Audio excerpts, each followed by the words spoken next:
ओम। सभी देशवासियों को संजीव आर्य का सादर नमस्कार। सभी देशवासियों को मोनिका आर्य का भी सादर नमस्कार। जी, आज दिनांक 6 दिसंबर 2020 के दिन YouTube पर अपने साप्ताहिक कार्यक्रम साप्ताहिक राशिफल के अंतर्गत आज हम 6 दिसंबर से लेकर 12 दिसंबर तक के जातकों के राशिफल के बारे में आपको जानकारी देंगे श्री माननीय संजीव आर्य जी। धन्यवाद मोनिका जी। देखिए, हमारे द्वारा बनाया गया यह राशिफल आपकी चंद्र कुंडली के आधार पर बनाया जाता है। चंद्र कुंडली अर्थात आपकी कुंडली में चंद्रमा जिस राशि में स्थित है वह आपकी चंद्र कुंडली या चंद्र राशि कहलाती है। यदि आपके पास आपकी कुंडली नहीं है तो कोई बात नहीं, आप लोग अपने नाम के अनुसार, अपनी नाम की राशि के अनुसार हमारे द्वारा यह बनाया गया राशिफल को देख सकते हैं। और हमारा ऐसा मानना है कि हमारे द्वारा बताया गया यह राशिफल आपके जीवन पर कम से कम 50 से 60% तक सटीक बैठेगा, जिसको सुनकर और उपाय कर आप अपने जीवन में लाभ ले सकते हैं। गुरुजी, इस बार ग्रहों के गोचर की क्या स्थिति रहेगी, कृपया आप इस बात पर प्रकाश डालकर हमें बताइए। जी मोनिका जी, आपने सुंदर प्रश्न किया है। देखिए, इस हफ्ते अर्थात 6 दिसंबर से 12 दिसंबर के बीच ग्रहों की स्थिति कुछ इस प्रकार रहेगी। इस हफ्ते चंद्रमा सिंह राशि में, कन्या राशि में, तुला राशि में और सप्ताह के अंत में वृश्चिक राशि में संचार करेंगे। इसी प्रकार सूर्य इस हफ्ते वृश्चिक राशि में संचार करेंगे और 15 दिसंबर से वे धनु राशि में संचार करेंगे। मंगल इस पूरे हफ्ते मीन राशि में संचार करेंगे। गुरु इस हफ्ते मकर राशि में संचार करेंगे। शुक्र इस हफ्ते तुला राशि में चल रहे हैं और 10 दिसंबर से ये वृश्चिक राशि में आ जाएंगे। शनि इस हफ्ते मकर राशि में संचार करेंगे। राहु वृषभ राशि में संचार करेंगे।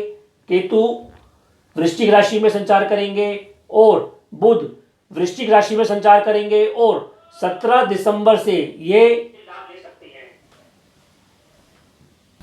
धनु राशि में संचार करेंगे।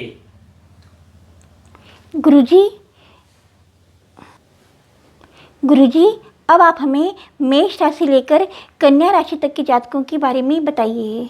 जी मोनिका जी, मेष राशि अर्थात एरिस। देखिए, मेष राशि के जातक सप्ताह के पहले दिन और दूसरे दिन उनकी बुद्धि कुछ चंचल रह सकती है और आपका रुझान कुछ गूढ़ विषयों की ओर भी अग्रसर रहेगा। ऐसा लगता है कि आपको अपने पराक्रम से भी सम्मान मिलेगा और लाभ मिलेगा, दूर के स्थानों से भी आपको लाभ मिलेगा। इसी प्रकार सप्ताह के तीसरे दिन और चौथे दिन आपको अपने स्वास्थ्य का भी लाभ मिलता हुआ दिखाई दे रहा है। आपको अपने सहयोगियों से और बंधुओं से कुछ गुप्त लाभ भी मिलता हुआ नजर आ रहा है। आप धन का निवेश भी कर सकते हैं। इसी प्रकार सप्ताह के 5वें दिन और 6ठे दिन आप अपने जीवन साथी के साथ आनंद के पल व्यतीत करेंगे। आपका आकर्षण बढ़ेगा। आपको माता से या स्त्री वर्ग से भी लाभ मिलता हुआ नजर आ रहा है, विशेषकर घरेलू जीवन में। इसी प्रकार सप्ताह के अंत में आप अपने पाचन संबंधी रोगों को लेकर कुछ सतर्क रहें। वैसे आपका रुझान गूढ़ विषयों की ओर भी जा सकता है और आपको कर्म क्षेत्र में सम्मान भी मिलता हुआ दिखाई दे रहा है। फिर भी उपाय के तौर पर आपको गोमूत्र जल का सेवन करना चाहिए और सूर्य भगवान को जल का अर्घ देना चाहिए। वृषभ राशि अर्थात टॉरस। देखिए, वृषभ राशि के जातक सप्ताह के पहले दिन और दूसरे दिन अपने बंधुओं के साथ कुछ तनाव पूर्ण वातावरण में रह सकते हैं और ऐसा लगता है कि वे घर में अपने कुछ आराम के मूड में भी रहेंगे। जीवन साथी से भी धन एवं प्रॉपर्टी संबंधी विषयों पर वे वार्तालाप कर सकते हैं। इसी प्रकार तीसरे दिन और चौथे दिन वृषभ राशि के जातक की बुद्धि कुछ व्यापारिक रहेगी और उनका व्यवहार कोई नेतागिरी करते हुए दिखाई देगा। सामाजिक क्षेत्र में आपको अपने जीवन साथी से और बंधुओं से भी लाभ मिलता हुआ दिखाई दे रहा है। सप्ताह के 5वें दिन और 6ठे दिन आपको अपने खान पान का तथा अपने सहयोगियों का, पड़ोसियों का ध्यान रखना चाहिए। इसी प्रकार सप्ताह के अंत में आपका रुझान अपने जीवन साथी पे तथा नए पार्टनर की तरफ भी झुक सकता है। ऐसा लगता है कि आपके जीवन में कोई नया पार्टनर भी आ सकता है। वैसे लाभ और हानि समान रूप से आपके जीवन में चलती रहेगी। फिर भी उपाय के तौर पर आपको चंद्र ग्रह के मंत्र ओम सोम सुमाय नमः का जाप करना चाहिए और सतनाजा पक्षियों को डालना चाहिए। जी यदि आपने हमारे चैनल MS ज्योतिष सलाह को अभी तक सब्सक्राइब नहीं किया है तो कृपया इसे शीघ्र ही सब्सक्राइब कीजिए। और यदि आपको हमारी वीडियोस वाकई में पसंद आई हैं तो इन्हें लाइक एंड शेयर कीजिए। धन्यवाद मोनिका जी। अब हम मिथुन राशि से लेकर कन्या राशि के जातकों के राशिफल की चर्चा करते हैं। मिथुन राशि अर्थात जेमिनी। देखिए, मिथुन राशि के जातक सप्ताह के प्रथम दिन और द्वितीय दिन आपका रुझान अपने बंधुओं की ओर और उनसे यात्रा की ओर रह सकता है। ऐसा लगता है कि आप अपने धन संबंधी कार्यों में ये लोग कुछ बाधा डालते हुए भी नजर आ रहे हैं, अतः आप अपने बंधुओं से सावधान भी रहें। इसी प्रकार तीसरे दिन और चौथे दिन आप अपने घर में कोई मांगलिक कार्य भी करा सकते हैं और घर के ऊपर कोई व्यय संबंधी कार्य भी कर सकते हैं। सप्ताह के मध्य में आपकी बुद्धि रोमांटिक रहेगी, चंचल रहेगी और संतान के साथ आप मनोरंजन और आनंद के पल भी व्यतीत करते हुए देख सकते हैं। इसी प्रकार सप्ताह के अंत में आप कुछ व्यसन जैसे कार्यों में भी लिप्त रह सकते हैं और आपको कोई रोग पीड़ा से भी परेशानी मिल सकती है, अतः आप सावधान रहें। विशेषकर प्रेम के क्षेत्र में आपको कुछ अपयश मिलने की भी संभावना है। उपाय के तौर पर आपको सतनाजा पक्षियों को डालना चाहिए और हल्दी या चंदन का तिलक धारण करना चाहिए। कर्क राशि अर्थात कैंसर। देखिए, कर्क राशि के जातक पहले दिन और दूसरे दिन आपकी बुद्धि और वाणी कुछ चंचल रह सकती है, कोमल रह सकती है और परिवार और शिक्षा संबंधी कार्यों में भी आप कुछ व्यस्त रह सकते हैं।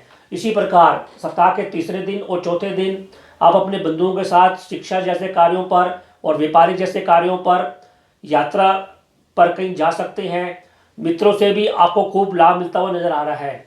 इसी प्रकार सप्ताह के पांचवें दिन और छठे दिन आप अपनी माता के साथ घर संबंधी कार्यों में कुछ व्यस्त रह सकते हैं। घर संबंधी कोई सामान खरीद सकते हैं, गाड़ी वगैरह खरीदने की सोच सकते हैं। इसी प्रकार सप्ताह के अंत में आप मानसिक परेशानी से भी जूझ सकते हैं और आपको पाचन संबंधी रोग भी हो सकते हैं, अतः आप सतर्क रहें।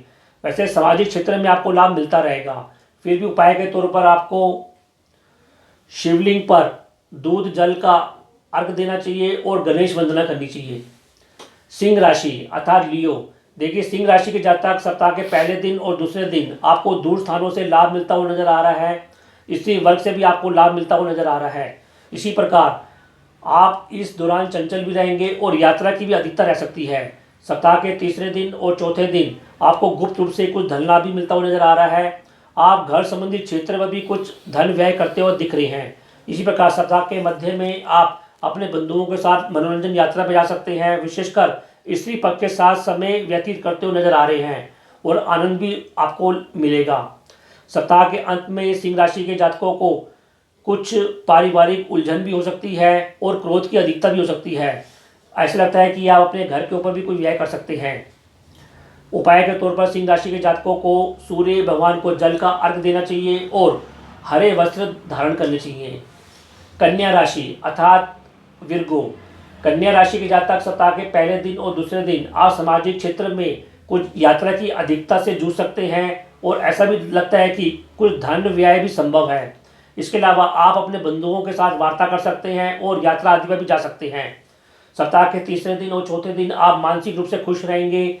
सामाजिक क्षेत्र में भी आपको मान सम्मान मिलता हुआ नजर आ रहा है। जीवन साथी से या व्यवसाय के क्षेत्र में भी आप नए जोश के साथ कार्य करते हुए दिखेंगे। इसी प्रकार पांचवें दिन और छठवें दिन आपकी पारिवारिक स्थिति उत्तम रहेगी। आपको भोजन का, परिवार का भरपूर सहयोग और सुख मिलेगा और ऐसा भी लगता है कि आप धन का निवेश भी करते हुए दिख रहे हैं। फिर भी आपको सलाह दी जाती है कि आप अपनी आंखों का और जल संबंधी रोगों के प्रति कुछ सावधान रहें। सप्ताह के अंत में आप अपने बंधुओं को लेकर मानसिक रूप से कुछ असमंजस की स्थिति में रह सकते हैं, अतः आप सतर्क रहें। उपाय के तौर पर कन्या राशि के जातकों को चंद्र ग्रह के मंत्र ओम सोम समाय नमः का जाप करना चाहिए और गणेश वंदना करनी चाहिए।